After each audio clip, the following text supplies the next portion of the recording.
curvature of mirror. The center of the sphere which of the mirror is a part is called the center of the sphere of mirror.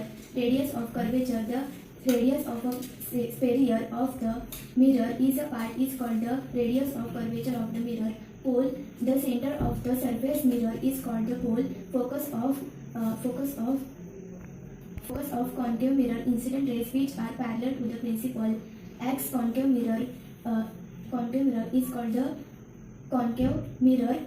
Focal length of the mirror. The distance f between the pole and the principal focus of the mirror is called the focal length. Curvature of the mirror f is equal to r upon 2.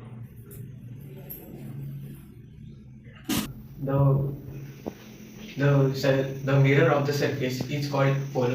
Center of curvature. The center of sphere, which is a mirror, is the part. It's called the center of curvature of the mirror. Radius of curvature. The radius of the sphere, which is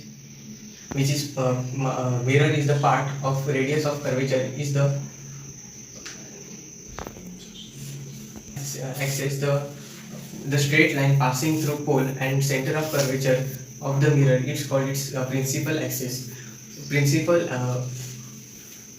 focus. The point F is the principal axis of the concave mirror. Focus length. The distance F is the principal focus of the length. The half of radius. The radius is a half of curvature of the mirror. The center of the curvature. The center of the spheres of which the mirror is a part is called to center of curvature of the mirror. Radius of curvature. The radius of the sphere of which the mirror is a part is called to radius of curvature. Pole. The center of the mirror surface is called the pole.